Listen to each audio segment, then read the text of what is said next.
So I decided to jump in on the community tag video started by Alex the Comic Book Hoarder and the Comicholics and show my top 5 favorite books that are in my collection right now.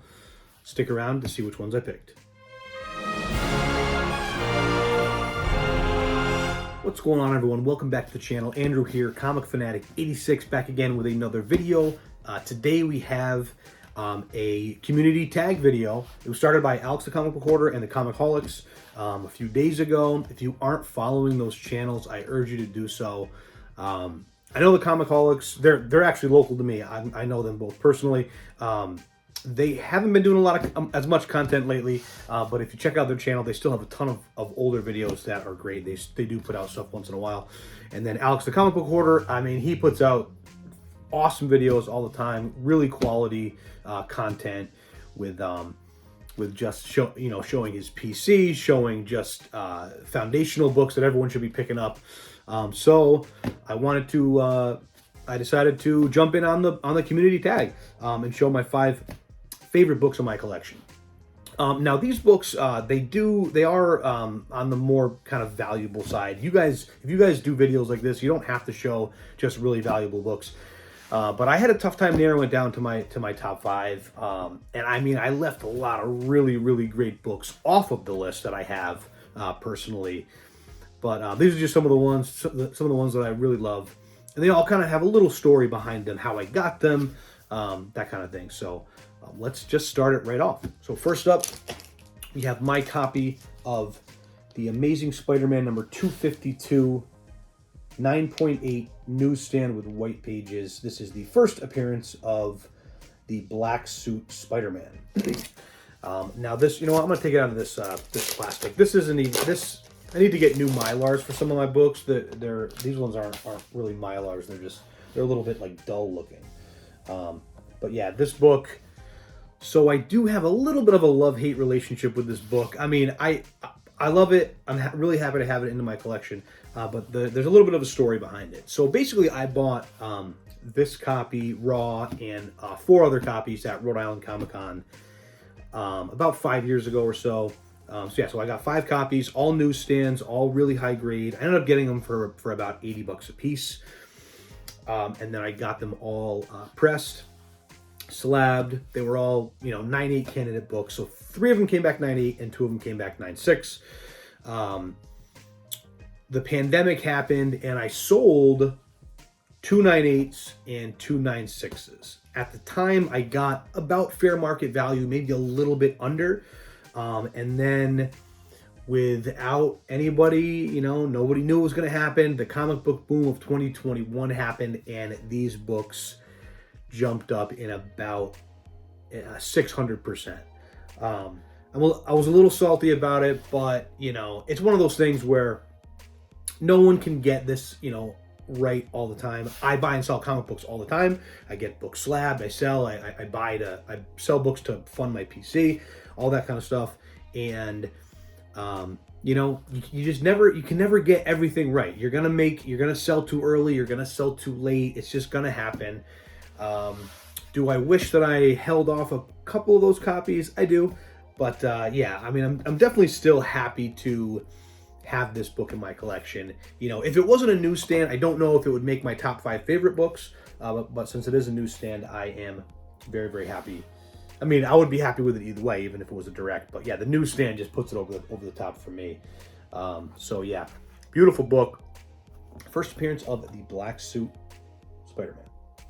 The number 4 favorite book in my collection right now is going to be my copy of The Incredible Hulk, number 181, the first full appearance of Wolverine. Mine is a 3.0 with cream to off-white pages. It is a lower grade, but it's still a fantastic key and, just an absolutely iconic book.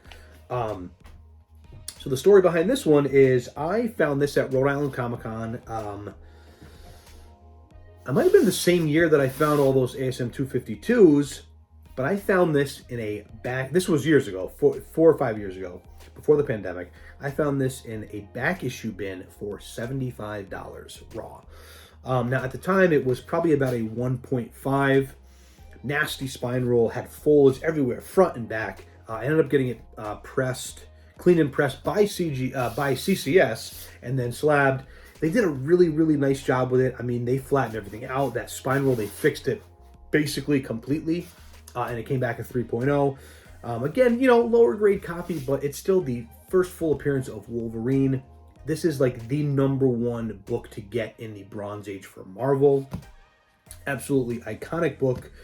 And it's funny, when I was looking through I had been at the show for a couple of hours as well, and you know, this book was still there. I was looking through a long box, and this was there. I was like, oh wow, like this is kind of crazy. Opened it up, made sure it had the stamp. There was a guy that was standing next to me, and he said to me, he's looking over my shoulder, and he's like, hey, if you don't want this book, I'll take it. And I kind of laughed to myself and said, yeah, dude. In my head, I was saying, there's no way you're getting this book. And I just politely said, no, I'm gonna keep it. So yeah, I ended up getting this book for $75. Pressed and slabbed with CCS and CGC. So I'm into this book for probably about $140. I mean, you know, it would probably be higher on my list if I had a higher grade. Well, you know, still a 3.0. This is one that I would definitely love to upgrade at some point. I'd like to kind of get in the 5.0, 6.0 range for this book. You know, I think that's a nice mid-level, you know, really nice presenting copy. This one does have its issues, but it's still, you know, first full appearance of Wolverine. It's a fantastic book. #4 on my list. #3 on my list, we have Venom Lethal Protector, #1, the gold foil variant, and a CGC 9.8 with white pages. I absolutely love this book. I was contemplating putting this even higher on the list. I just love it. I mean, I love the cover. I love all the homage covers they do, the cover swipes. I just love this Venom Lethal Protector, the way it looks. I grew up in the 90s, so, you know, this foil stuff, it speaks to me. I do collect some foil stuff. I do also have just a regular 9.8. That's not, you know, that's not on this top 5 list. I still love that book. I think the next one I'm going to hunt for is the newsstand in 9.8. Of course, I get books graded myself, so I'm going to hunt for a raw copy that I think might have a shot. But man, I absolutely love this book. So this one I got at an LCS in Rhode Island maybe 5 years ago or so, 5 or 6 years ago. Unfortunately, since then, they moved and they don't really focus on comic books anymore. They focus more so on games like Magic and Warhammer. So they don't really bring in new comic books or collections really at all. So I don't go there as much as I used to. In the past, I used to go all the time, and I've gotten fantastic deals. I have big haul videos from, you know, years ago on my channel that I got tons of stuff from them. But I ended up finding this book for $40. And I got it. And this was one of the first books that I ever sent to CGC over 5 years ago. And yeah, it came back to 9.8, and again, I just absolutely love it. I love it. I'm gonna hunt for. I think I want to start collecting really all the homage covers for this book and the, you know, newsstand and 9.8 and all that stuff. I don't think I'll ever get the black or the white error variants, because those are in 9.8s are tens of thousands, if not $100,000 for the white, because it's basically I think there's 3 known to exist, if I'm not mistaken. Could be more, but I know it's very low. I bet a 90 to that would probably fetch $100,000 in this market. But even the black era variants, tens of thousands of dollars. So Venom Lethal Protector, #1, gold foil variant, 9.8, the third favorite book in my collection. All right, next up we have another book I got from Rhode Island Comic-Con years ago. Actually, it might be the same year that I got all those other books. One year I went nuts and I got a ton of stuff. You have my copy of Daredevil #1, 4.5 with cream to off-white pages as well. Same as the Hulk with the page quality. This one is a little bit higher grade. So again, I bought this at Rhode Island Comic-Con from a local online seller, but they always do Rhode Island Comic-Con, Pleasant View Comics. They always have great books, always have a huge setup at Rhode Island Comic-Con when they go. I bought this book raw. He thought that it was going to be in the 4.0, between a 4.0 and 5.0, and I, thought that he was probably right. I ended up getting it pressed, and it came back at 4.5, so right in between that range. I just love Daredevil. I think this is, while it has gone up recently, this is still probably the most affordable major Silver Age first appearance. Maybe after Doctor Strange, that one might be like the most affordable. And actually, the first appearance of Nick Fury too are kind of in that same ballpark. But this one is right up there for affordability compared to the other ones, like the first Hulk, the first Thor, the first Spider-Man. This book is, I think, undervalued, and it has gone up quite a bit over the years. I got this book. This one means something to me because this was really the first major purchase that I made in comic books. I had been collecting for over 15 years, but I bought smaller keys. Still great books to have, but this was the first real major purchase that I made, and I'm thrilled with the grade. I was very happy when it came back at 4.5. First appearance of Daredevil, Matt Murdock. Awesome book, and it is number 2 on my list. Now, before we move on to number 1, again, I left off a ton of books from this list. I actually might do a 2-part video of my top 50 books in my collection value-wise. I think Go Collect, or there's another one that does I think Cover Price. They'll evaluate slabs and grades, and they'll put them in order, which will make it nice and easy to find the values. But I might do that in the future, just because, man, there's so many keys that I really love. I wanted to narrow it down to my favorite books that are in my collection right now. Moving on to my number 1. I love this book. We have my copy of Giant Size X-Men number 1 in an 8.0 with white pages. Man, this is a fantastic book. Again, I gotta take it out of this plastic. It doesn't do it justice, but yeah. Giant Size X-Men number 1, 8.0 white pages. This is the first appearance of the new X-Men: Storm, Nightcrawler, Colossus, Thunderbird.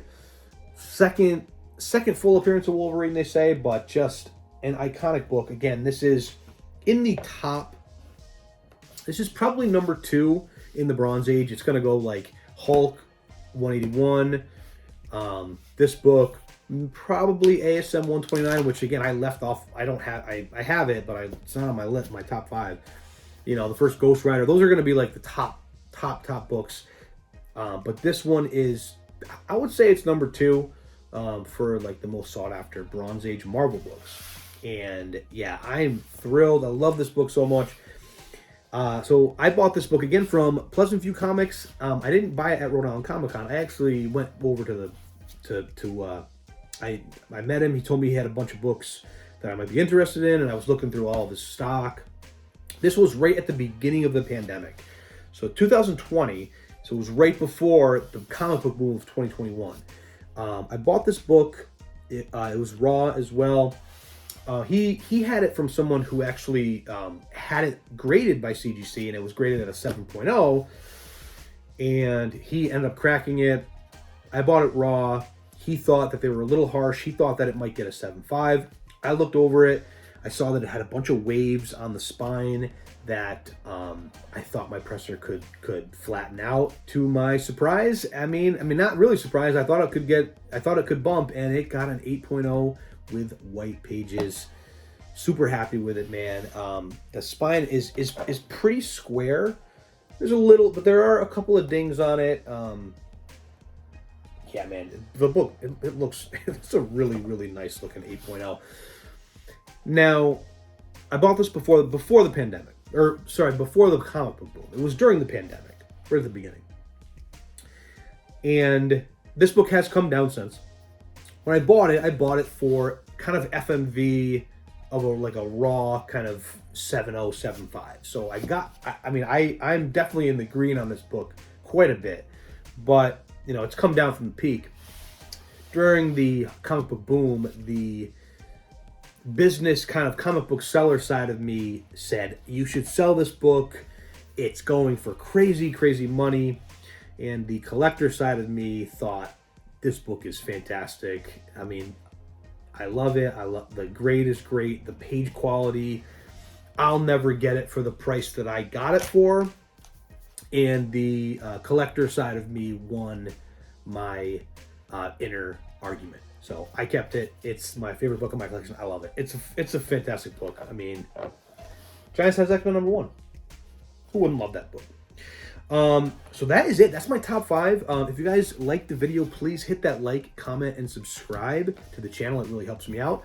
I do have some CGC comic book hauls coming soon. I have some just regular comic book hauls from shows and comic books cons and show and stores that are in my area. So stick around for those. And as far as the tag portion is, I follow way too many channels, way too many great channels that have awesome content that I like all the videos. So I'm just gonna tag everyone. If you're watching this video, you're tagged. Show your 5 most personally valuable books in your collection to you, like the 5 books that you love the most. Show them off. Participate in this community tag video. It's a great one.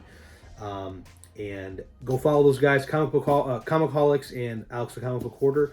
Follow those channels, and I'll see you guys on the next one.